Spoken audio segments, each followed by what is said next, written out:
Good evening, everyone. How you doing tonight? Welcome to the North Carolina Cryptid and Paranormal Project. My name is Tom, and I'm the host of this channel. Glad to have everybody out here tonight. Like, subscribe, share to see your friends. It's a good guest tonight. He's his name W.Wallace Wagner Jr. He authors of a couple books. His recent book is Within Grasp, and it's detailing some UFOs, alien stuff, and the Bible included, and how it converses together. And let's see, I got a couple more announcements. Great Pyramid. Oh, okay. So he was born in West Virginia.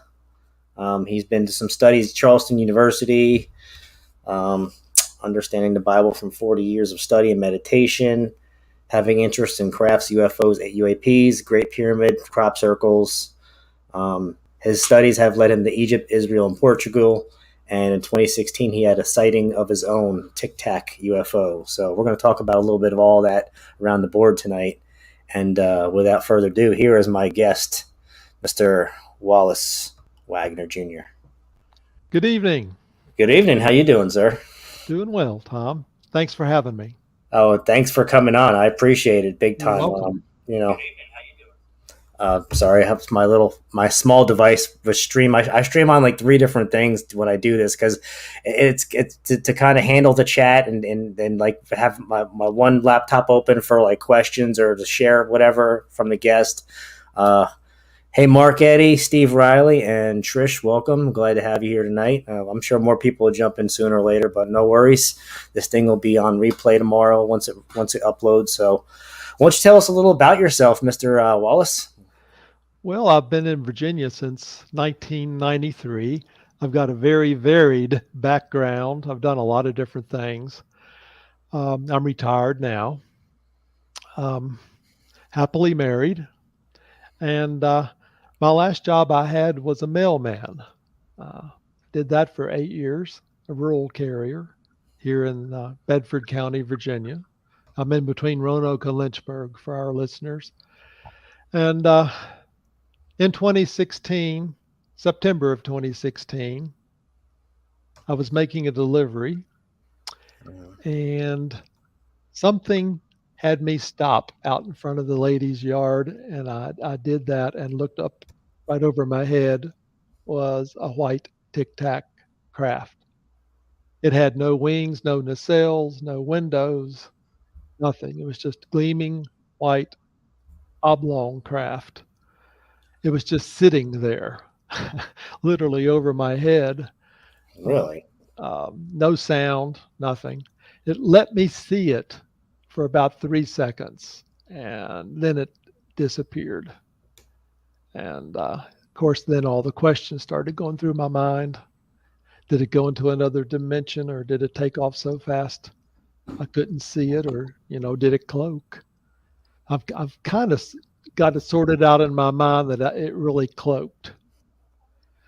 And having seen that craft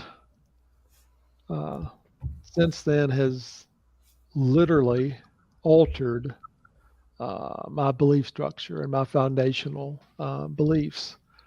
I was formerly a very conservative Southern Baptist and conservative Methodist, and fell in the lines of the earth is 6,000 years old and all the crafts are from the devil, and you don't believe in that. You don't believe in ghosts, do you? Stuff like that. And I believe in all of it, all around the board. So do I. So it's all changed, and I got to meet Reverend Michael Carter as a result of my first book, Crossing the Crevice, and we had a sit down. And he convinced me that I'm on a path now. And I told him that then I would go wherever I was led. And that's exactly what's happened. All kinds of new truths have been exposed to me. And people have asked, how it's changed me. And I would just answer that it's been like freedom in spades. All the stuff that I was shackled with, all these corny beliefs the stuff that's made up, the stuff that's in the Bible that no one even talks about. They have their own agenda, their own dogma, and it's just caused me to back up and reevaluate literally everything, including the Bible. And let me tell you, we're not alone. We've never been alone. There's been multiple gods in multiple countries, just not the God of Israel, not the God of the Bible, but multiple gods. They all just didn't drop in on us. They flew. They flew in crafts. No Do you? matter whether you're in Mexico or in Greece or in India or wherever, they came in crafts. We have a question down here below. Can you see it? If you look down on the screen. Did you mention it to coworkers? If so, how did they respond? I did not mention it to coworkers. At the time, I was teaching Sunday school. I mentioned it to my Sunday school class. Oh wow. And I was probably 2 to 3 years into teaching. And I must say, being Methodist, that they took it fairly well. Nobody laughed. Nobody raised an eyebrow. In fact, about a year later, our choir director saw her own UFO here in town, right over her head. It was more of a square type that with flashing lights and fading in and out. Completely different type than what I saw. But Really? they took it fairly well, and I'll just let that go. I never got to, of course, expound on what I know now. I ended up not being Methodist anymore. I consider myself, non-denominational. Let's put it that way. I have a hard time going to any church now. There's no church around here that believes like I do. So Right. I consider myself a lot more spiritual and a lot less religious. So let me just. That's a good way to be. I know a lot of churches down south have they've kind of like deviated from that Southern Baptist to a non-denominational Christian style platform. And a lot of those churches are like these mega churches, like Elevation Church is a church that's like all over North Carolina, mainly Charlotte area. And it started in like 2009, and now they have like 7 or 8 campuses all over the state, and they're just mega. The one's a mega church, and I was a member there for quite some time. Great church, great message, great pastor. It just got sometimes those kind of churches, they get too big, and you kind of feel like you're not getting, because you're like struggling to get to park your car to get in there and to get a seat, and you got to leave your house like 2 hours earlier than normal. But me and my family kind of agree, like church shouldn't have to be like that. It should just be like a calm, cool setting where you get your message about God and you get that, you get your spiritual healing for the week. The non-denominational churches around here are the ones that are thriving. In fact, I went to one last Sunday, and it's the first church service I've ever been to where everybody sits in small tables in a round table. So you're interacting with your group at that table. So there's multiple groups, all discussing the message and whatnot, which I found quite, different and appeasing. Actually, I found that enjoyable. But the message pretty much the same. They all kind of sort of have a Southern Baptist flavor nonetheless. And the teaching is still the same teaching that you would get, at a mainstream church. It's just the environment's, more loose and more in tune to today's society, guitars and drums and that kind of thing. Oh yeah, guitars. It's almost that a lot of people used to call these churches like the Stairway to Heaven church, because it made you feel good, because it made like the beginning, the worship's great, but I mean it felt like you're at a rock concert. Oh, that's exactly that. Yeah, I didn't want to say that, but the bass drum was awesome. Yeah, and your head kind of gets that energy feeling where you're being lifted up into a higher being, a higher presence. Like you're getting that godly feeling just from the worship music, because it's so amazing. I mean, I can't explain it. Hey, Carlito. There's my partner, Carlito. Cryptid and Paranormal Kingdom. Yep.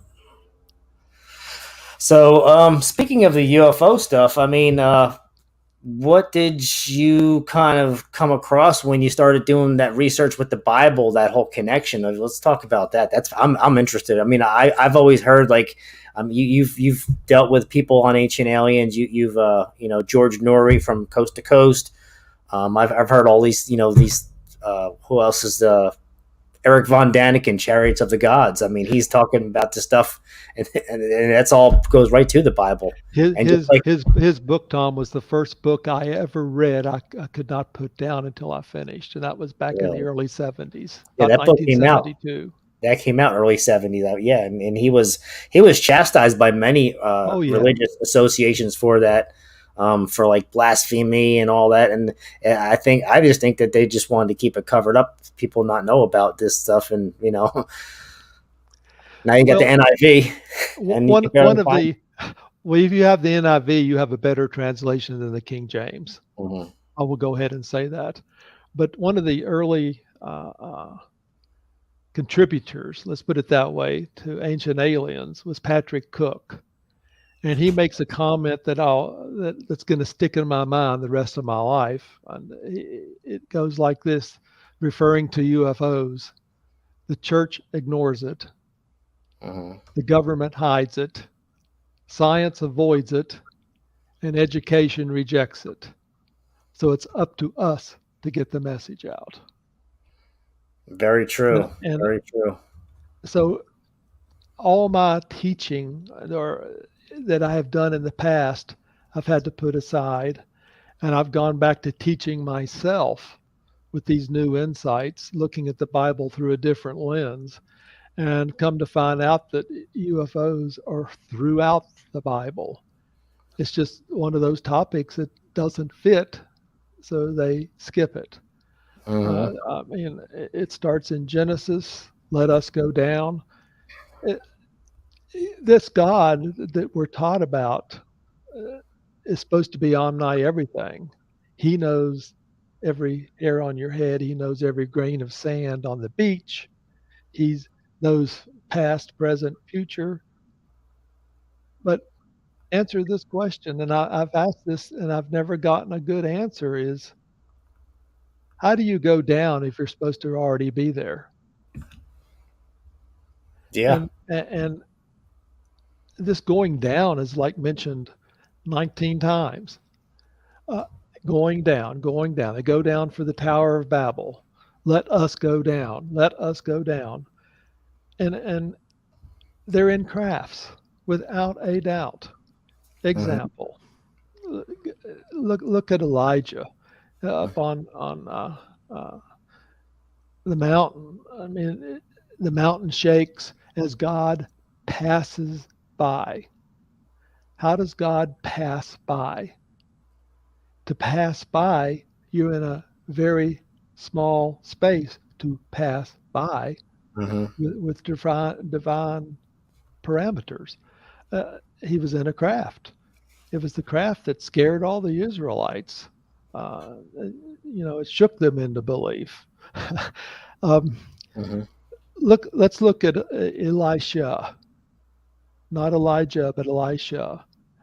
Elisha has an experience with cloaked crafts. Hmm. Uh, uh, he had his servant with him, and the servant could not see the crafts. But Elisha prayed for the servant to open his eyes, and the servant's eyes were opened, and he could see all these chariots of fire that Elisha could see that were all around him, up in the mountains and all around him.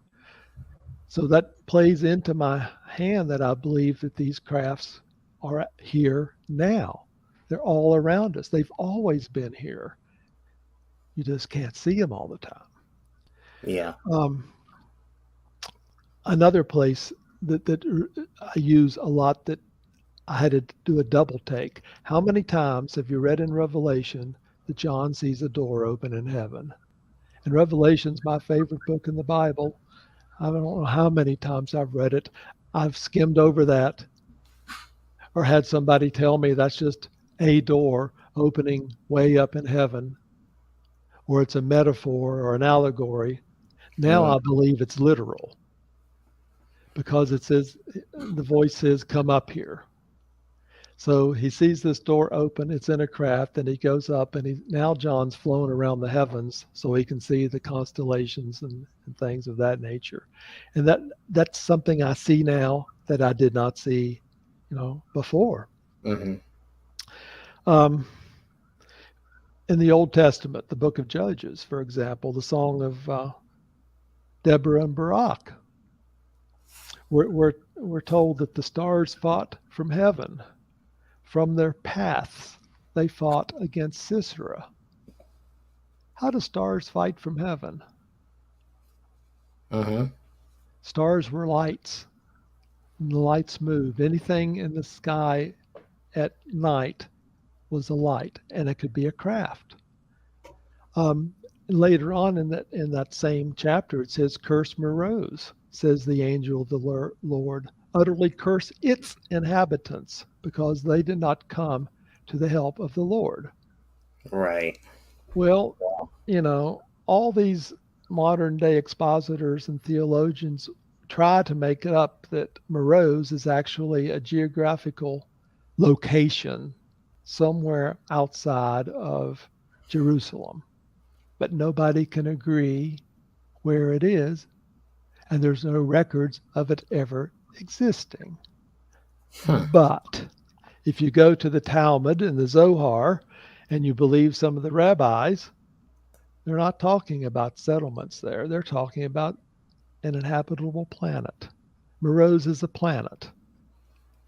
So all these little things start gelling. Uh, Angels are called chariots of the gods, and these chariots are also called spirits. Mm-hmm. And that's from Zechariah 6. So I make a point of Hebrew. The Hebrew language only has like 7,000 words in it. And you compare that to 170,000 words in the English language, Mm-hmm. you can see that one Hebrew word, can be used many different ways and have many Right. different meanings. And that falls right in line with spirit, glory, and stars. I use Mm-hmm. those three words and expound on them. You really need to do a double take when you see the word spirit. When you see the word spirit coming down, for example, at Jesus' baptism, how does a spirit come down? How do you even see a spirit? Right. It should start clicking. It started clicking in my mind. There, all these little, dots have started to connect, and it's just so many other things. The example, the second verse we sing often in Silent Night, where it says, "These glories stream from heaven afar." Glories stream from heaven afar. Never paid attention to what that meant. I'm too busy singing. My whole life you've sung that song. But what that's really referring to are focused, radiant beams Mm. shooting down from a localized point up in the sky. Wow. And there are actually pictures of that going back centuries that depict that. This glory, the Greek word is doxa or doxa, and the Hebrew word is kabod or sometimes hadar. It's a brilliance, bedazzling, focused beam of light. Wow. Now, That's pretty think awesome. about that for a second and think about the shepherds in the field at night, Yeah. the night Jesus was born. The North And all Star at once, was leading. The North Star led them. I mean, it was a moving star, uh-huh, it right? sure was, Like wasn't light it? bulb going off in your head, right? And and It was a light in the sky, let's put it light that in the way. sky. Yeah. And So I'm sure you they know, would call that a star because they did not have a name for unidentified they didn't know what it flying was. object or Yeah. whatever. They But didn't know what to call it. this voice, there's always a voice, and these lights shoot down around Mm-hmm. around the shepherds just like a spotlight shooting down. And the voice comes out of the craft. The same thing with Paul on the Damascus Road. The craft, the voice, Blinded. the light, and I mean, those are glories. Those are glories. Wow.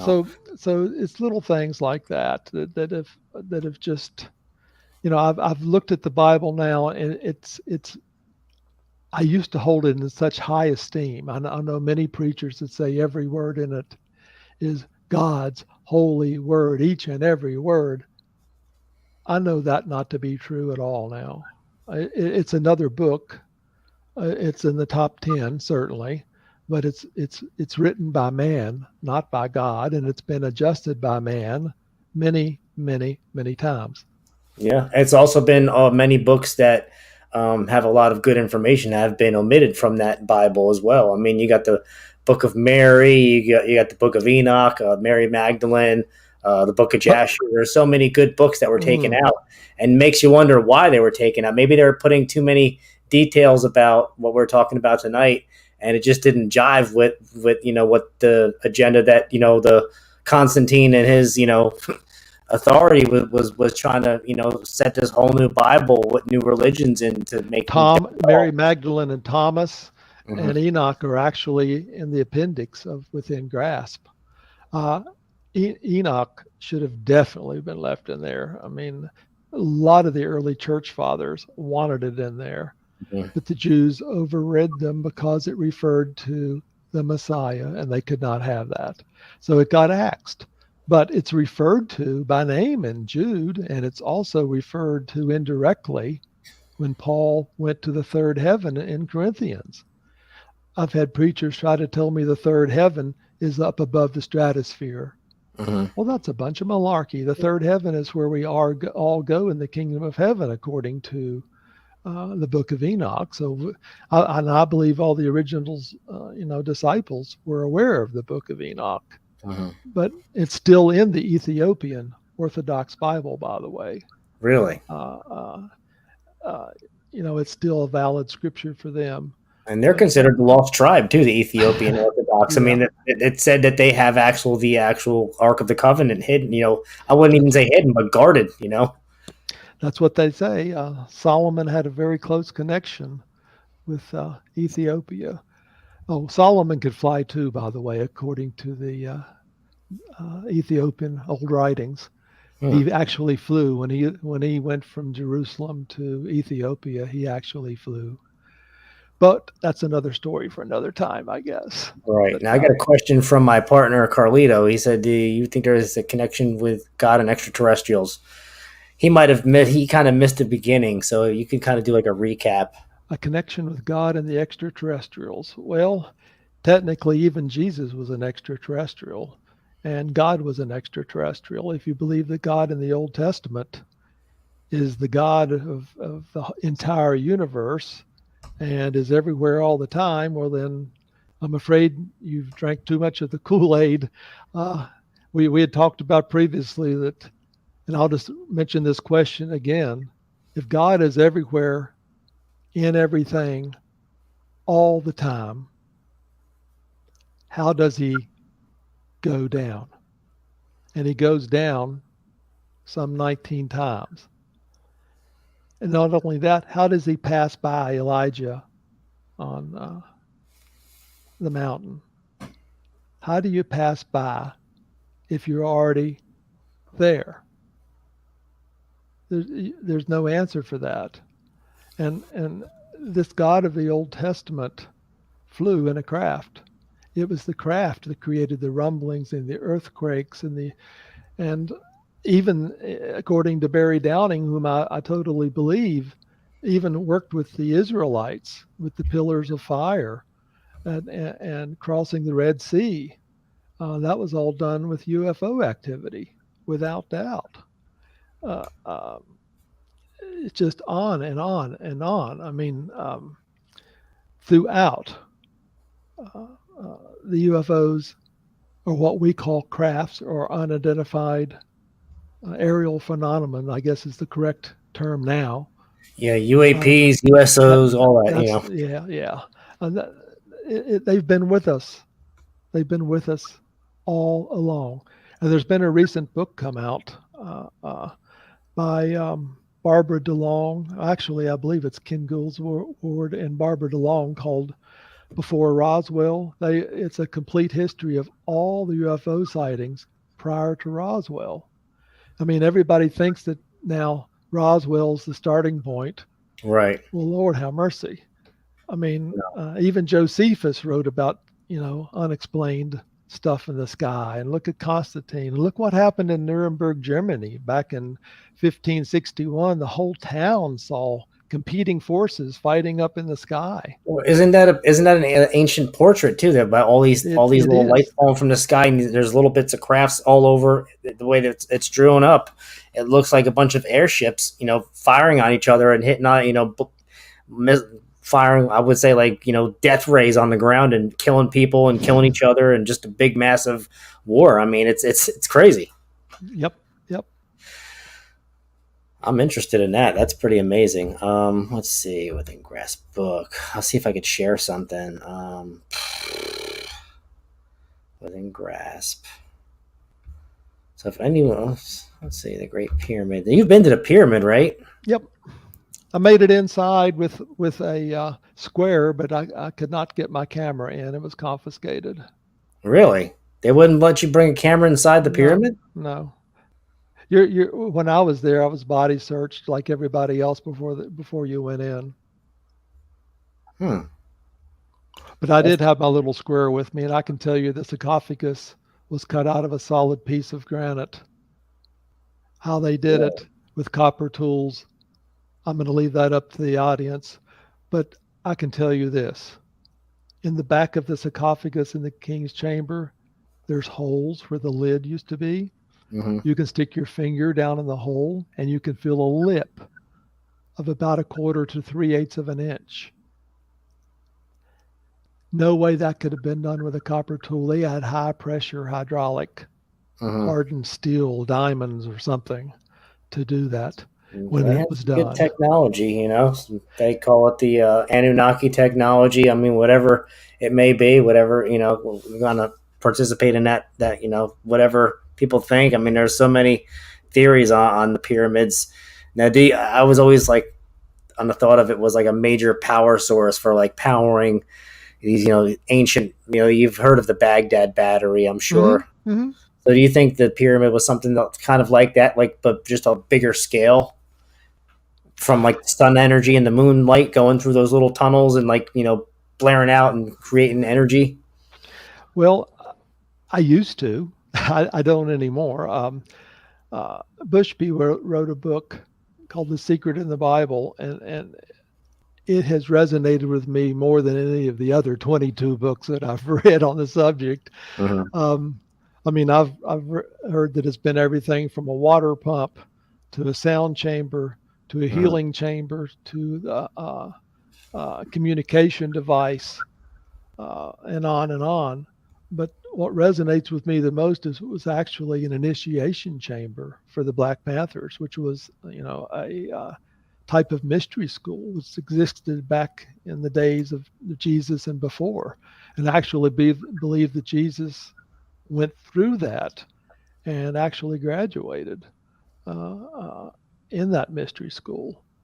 And the last stop of the way would have been sitting in the sarcophagus and being hit in the head where you're almost knocked out, if not totally knocked out. And then when you awakened, it's like a resurrection. If you awakened and get to that point, then you have passed and you are a member. You cut out on me. Are you still there? I'm here. I'm sharing one of your pictures real quick. Wonderful. I wanted to show the audience. Well, I went too big, didn't I? So this is an ancient, painting of something, of a craft. You want to give an interpretation on this? Well, I really can't. Okay. What you see is what somebody saw that was important enough to paint.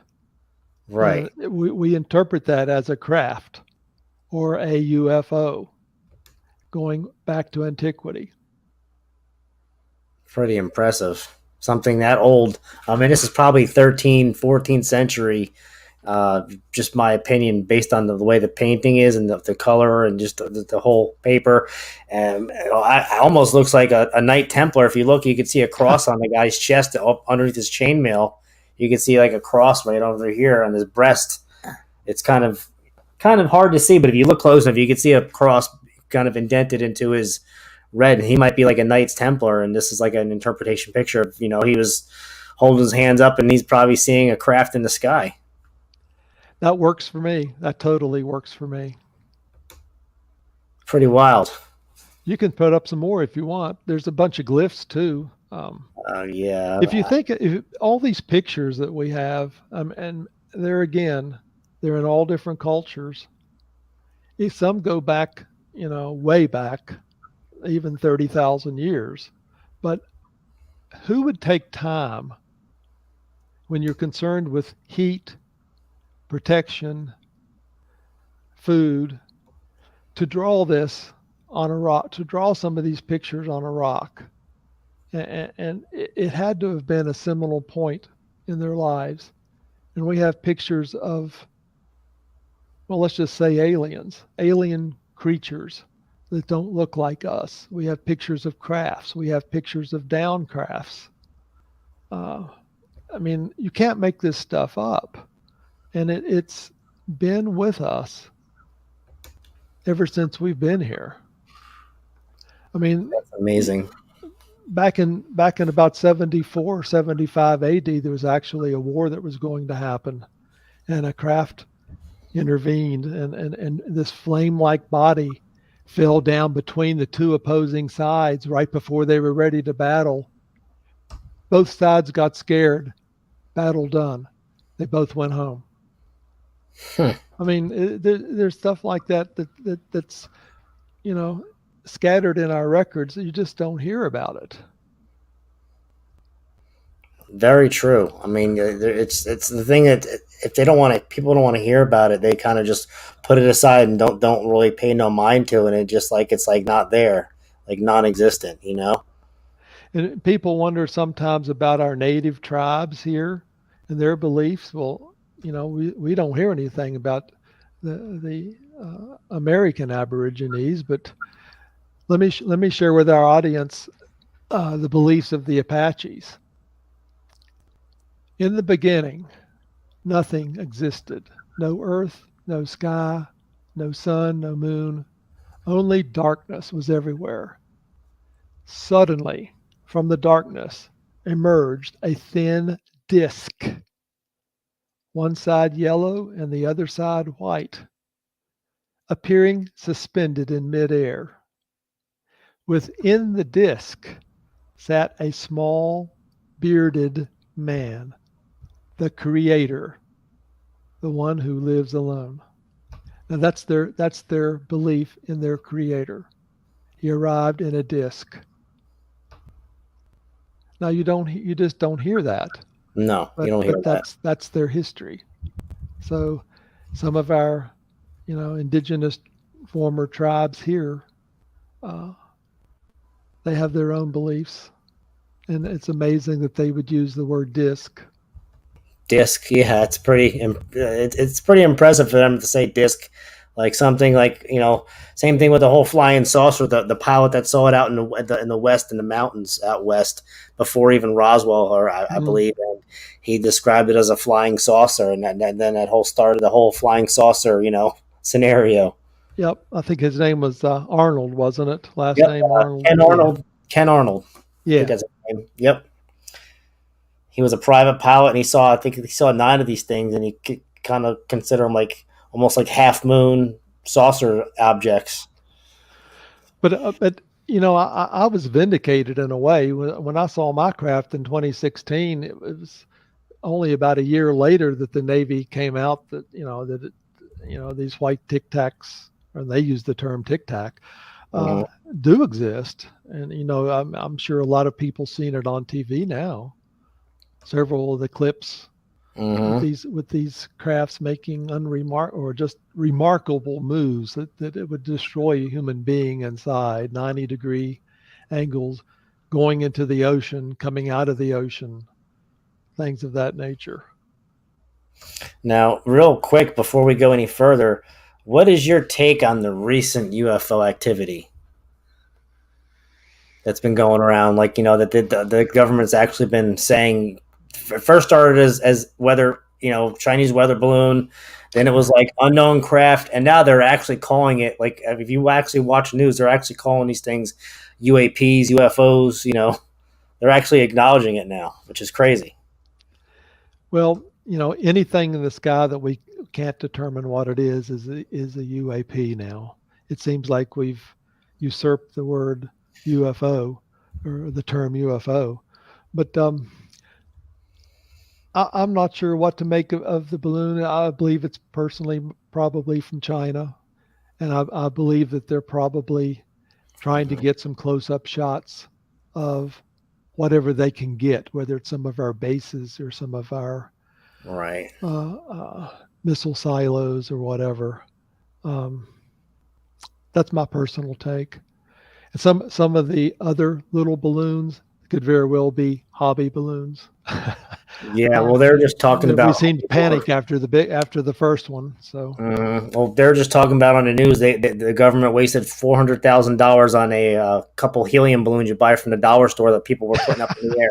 So, way to go, yeah, for the government, that's nothing though. I Yeah. mean, Well, Mr. Duffy says the famous painting with a UFO beaming down three pillars of light while Christ is on the cross. I think I've seen that picture. It's an ancient, famous yeah, painting. that's in my book too. In the Crossing the Crevice, it's in there. I wanna share your book if anybody's interested, because I love. I mean, this is great. It's great, great. I mean, I've got to read a couple. I didn't get to read too far because I got the free downloaded copy from having you on and being able to talk about it. But it's pretty interesting, And you actually discuss with other preachers and pastors and theologians to get some of Mm-hmm. your data. Yep. Okay. Barry Shares. Downing was the first Dr. Barry Downing. He likes to be called Barry. I have an interview with him in my last book, Within Grasp. He was the first, mainstream preacher to actually declare that there, were UFOs in the Bible. And this goes back to 1968. That's it. Okay, this is your Yep. book. It's on My Amazon, right? last book. Yep. This is your recent book, right? Yes, sir.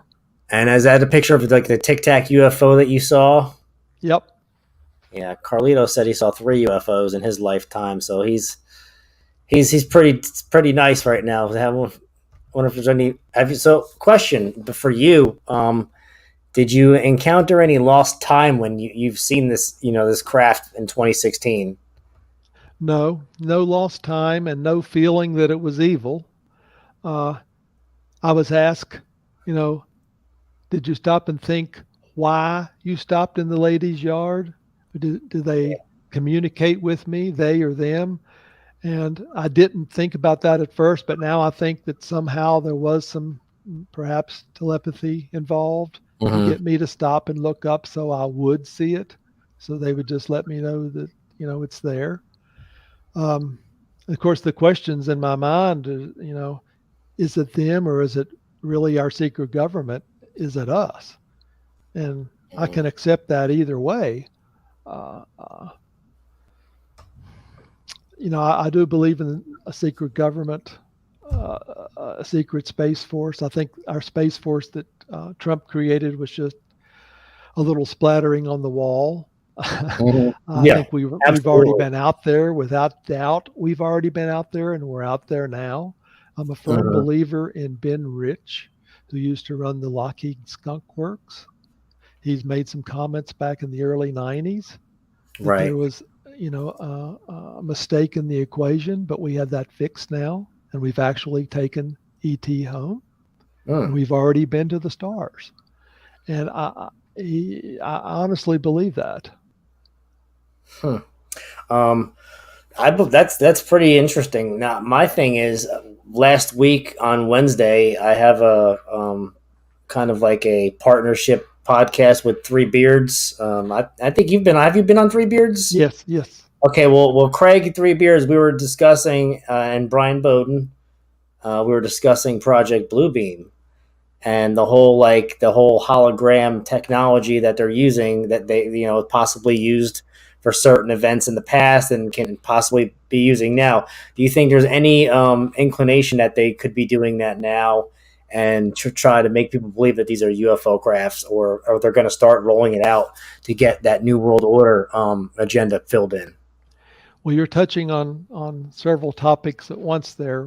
Yeah, If you I kind of don't all. realize it, but um, there's a lot can be done with holograms, and I Mhm. know that we have technology that well, you and me don't know about. Let's put it that way. Yeah. There's physics that the mainstream knows, which is us, and there's the laws of physics that a select few know, that some of our national laboratories and some people who have very high clearance way up above the president, and some of our, the Magic 12 and whatnot. Hmm. But that is possible. It is possible that we have the technology to make it appear that there's five crafts in the sky when there's only one, or that we can make something disappear. I think we have that technology now.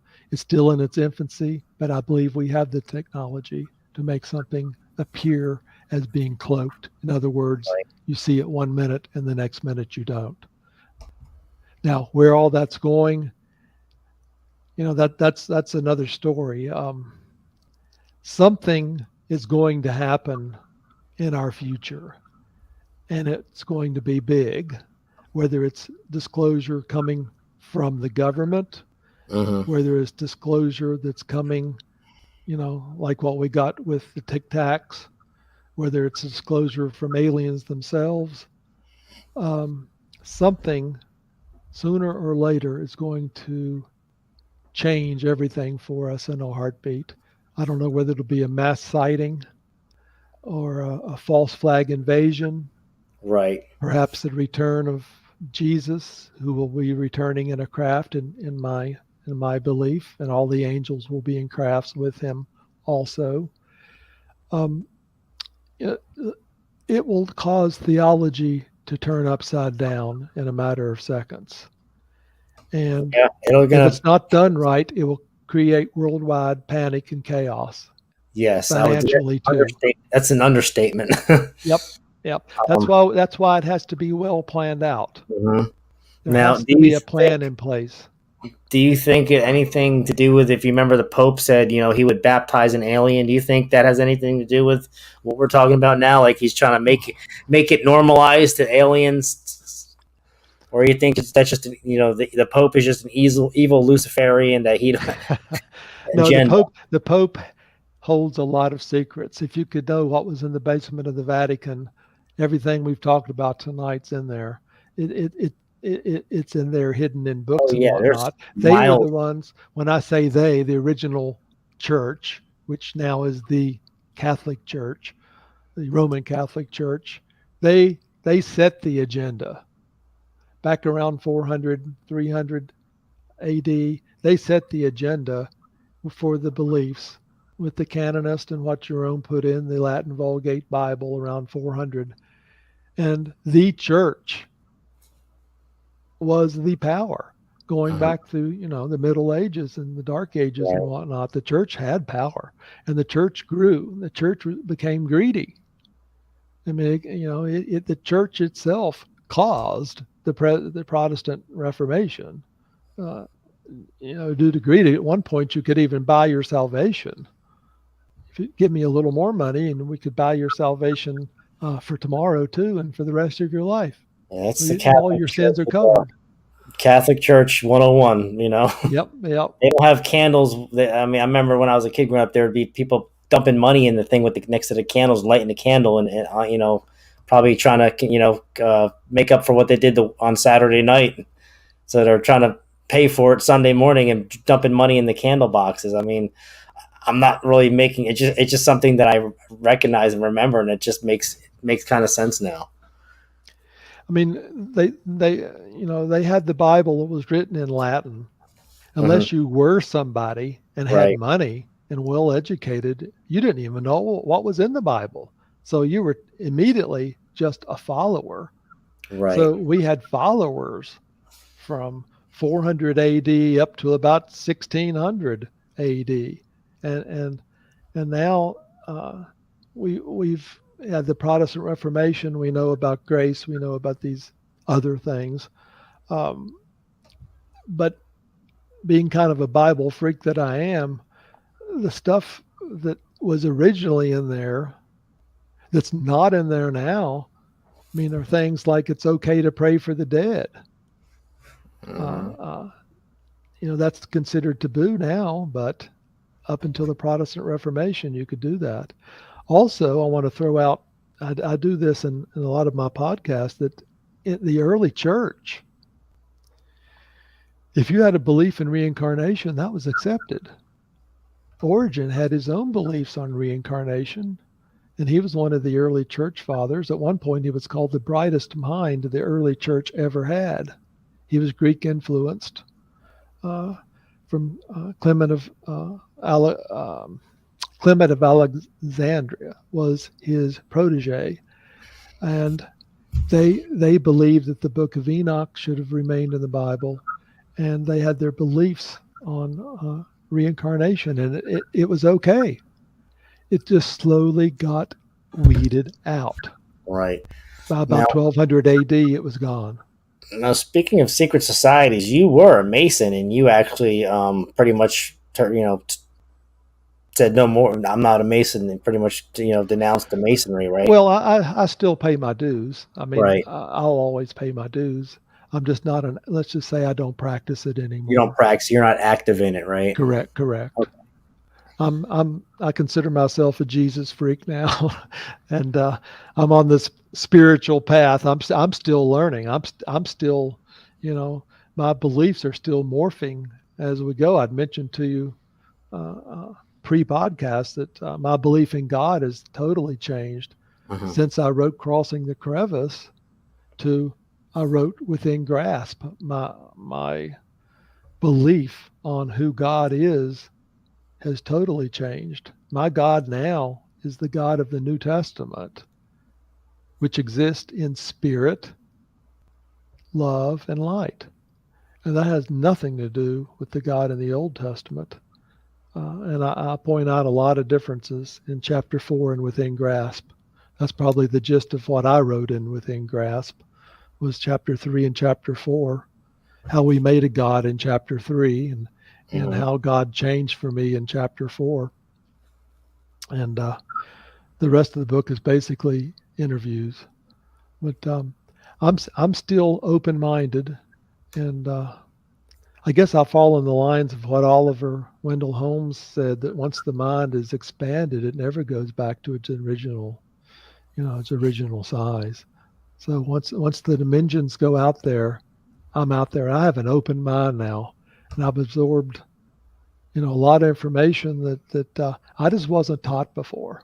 I had drank the Kool-Aid like so many of my brothers and sisters, and the Kool-Aid is quite good at times, uh, but I don't drink the Kool-Aid anymore. I've done my own study and my own research, and I have found many, many new truths, and that's kind of what I share in Within Grasp. That includes vibrations of frequencies, by the way, Tom. That's a good thing to talk about. We could kind of finalize. We got like 10 minutes left. Like I was always told by a lot of people that I've become close with over the last couple of years that I've gotten into this field. And even Nikola Tesla, and you even said Albert Einstein, that the secrets of the universe is frequency and vibration. So, Yep. Um, you know, I, I know now that there's a difference in meditation and prayer. Bear with me, and I'm going to tie all this yeah. together. Before, I prayed a lot. Since I've been on this path, I still pray, but also meditate. And for me, there's a huge difference between the two. Meditation is kind of going within, connecting with your spirit and soul, where to me, prayer is kind of going out, trying to connect with Jesus, or you may consider your God. I consider myself a little God now based upon the second half of John 14. And I believe we're all brothers and sisters. We're all on our own paths. We're Mhm. all seeking the light, whether we know it or admit it. No two of us are on the same wavelength exactly. In other words, we're at different points. No two are the same, just like no two people's skin is the same color. Yep. No two raindrops have ever hit the earth at the same time. It's all a matter of degree.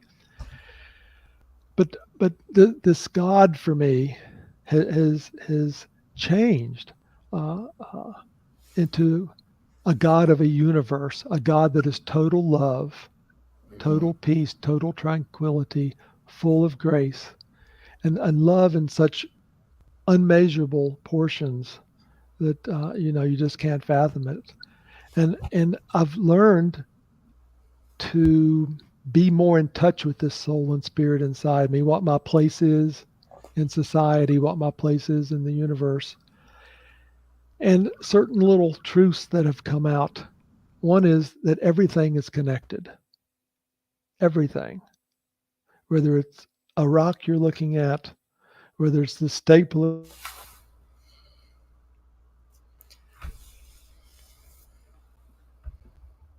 out in the solar system, some way, somehow, everything is connected.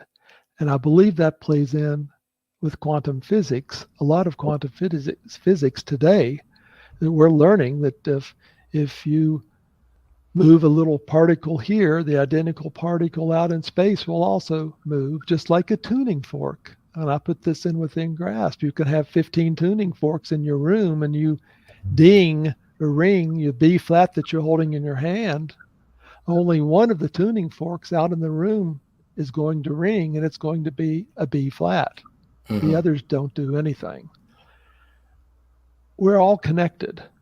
And time really doesn't exist.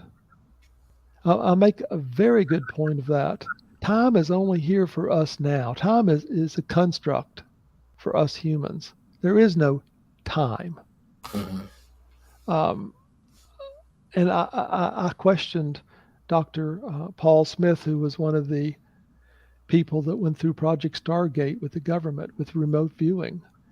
I mean, remote viewing, if you remote viewed something down the street, the length of time it takes to get that image in your brain of what you're seeing is the exact same length of time as whether you're viewing something on Mars. The time, the distance doesn't have anything to do with it. So so it's like flying in a craft. You talk about one of our listeners or watchers mentioned missing time. Mhm. We know this for a fact from Einstein's relativity theory, the combination of magnetism, electricity, and gravity. I think it was back in 1905 that if you flew in a craft or what we call a UAP out into space and you decided you needed to come back to Earth and you're flying real fast, like half the speed of light or something, Mhm. and you come back to Earth, nobody's going to know you. Time Yeah. while you were in that craft may have been 1 second Right. of Earth time, but 100 years may have passed here on Earth. And we know that is Mhm. fact. That's not conjecture. And not only is it a modern, provable fact, it's also a fact with some cultures in the past. Egyptian culture, for example, has had a king go out and then come back, and then no one knew him. It was hundreds of years later. This time thing that we have, it doesn't exist. Infinite. Uh, Infinite. We there again. Michael Carter made a very good point, and I put his comment in my book.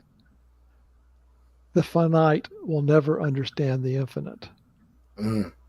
And you've got to be infinite thinking to understand a lot of this stuff. You can't be closed-minded. You've got to open up your mind, realize that what you've been taught is an agenda. And that goes with a lot of the stuff in textbooks, that goes with a lot of stuff in the Bible, what you've been taught in Sunday school and church. It's what the early church wanted. It's the same thing the theologians, the schools are teaching now is what they taught, 300 years ago, 800 years ago. It's the same thing. Just And, like they and did to the indigenous tribes out west and in Canada, to the Indians, they take them to these Catholic churches and pretty much re-indoctrinate them, like everything that they believed in with the spirit and the earth and nature and the Creator. They pretty much brainwashed them into Catholicism. I didn't want to use the word brainwashed. I just looked at it as being led like sheep, how you're Yeah. inside a gate. But the gate does have hinges. Mm-hmm. And you can go outside the gate. And once you're outside the gate, you'll realize you're on a path. And once you're on that path, you'll find many, many new truths exposed to you, and your mind will expand without doubt. Absolutely. I Absolutely. mean, all these little things now connect with me that are in the Bible that we've mentioned. And you can go through and see from Zechariah to Elijah to Elisha Mm-hmm. to John, to Paul, to Jesus, to the early Israelites, Yeah, man the in the Tower sky. of Babel, uh, Yep.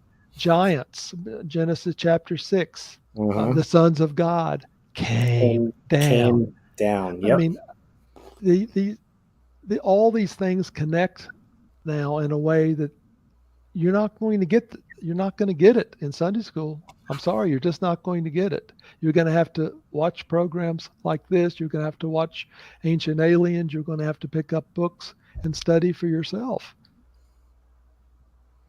Yeah, I'm gonna show your book before we finish. Again, I'm gonna re-show the if anyone's interested in your books, and I'll also name your first book too, because we're getting close to. I mean, yeah, the Ancient Aliens is like the biggest. That was like the biggest thing and they always referred to Zachariah Sitchin and and Eric von Daniken, Chariots of the Gods, which is pretty much talks about the whole thing of aliens in the Bible. Mm-hmm. So I mean, that's crazy. I mean, we're not alone. We've never been alone. We're not alone now. We just see a small portion of maybe less than 2% of the light spectrum. And what if these crafts operate in a light we can't see? I mean, it's so simple. And I mean, they could be right there in front of us. We just can't see it. Can't see them. No.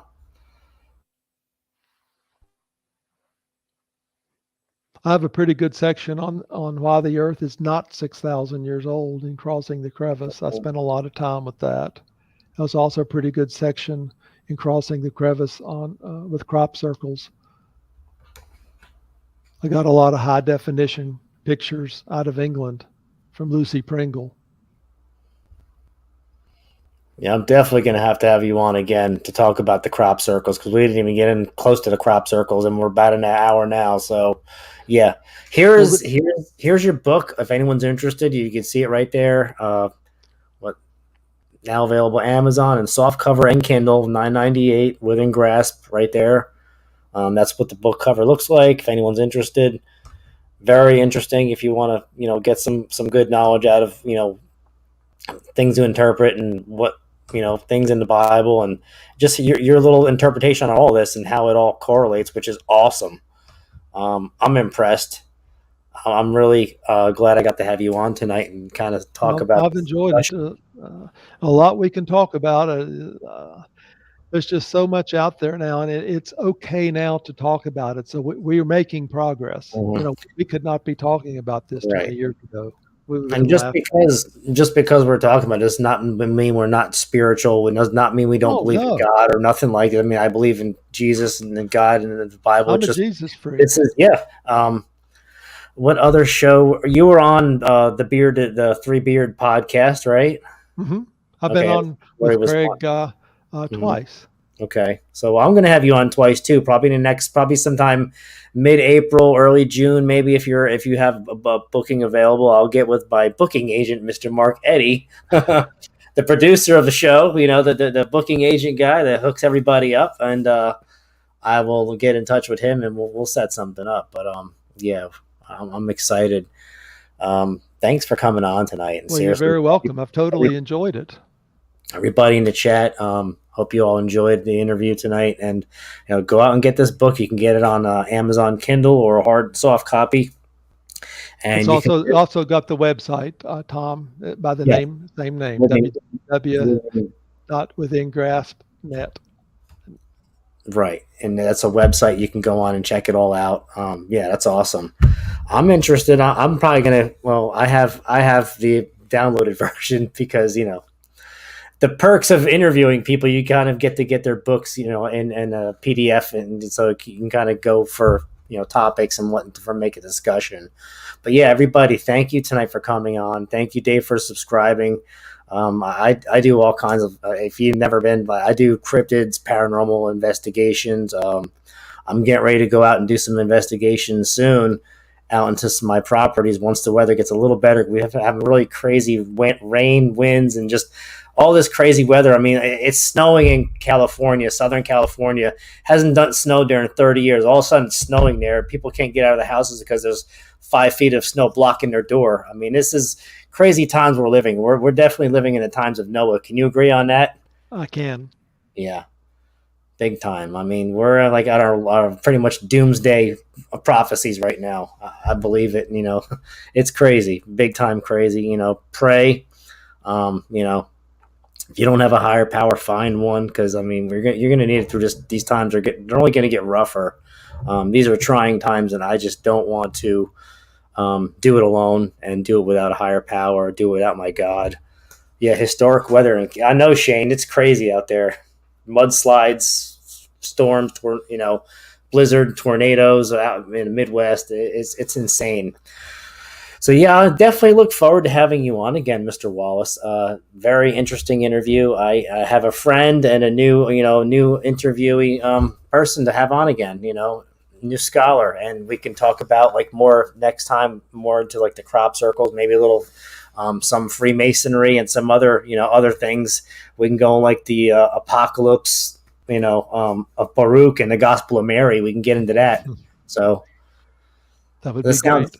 That sounds good. Well, everybody, you have a great night. Thanks for coming on. And I should be back next Monday at 8 p.m. with another guest. So thanks again, everybody. And I'm going to sign us off.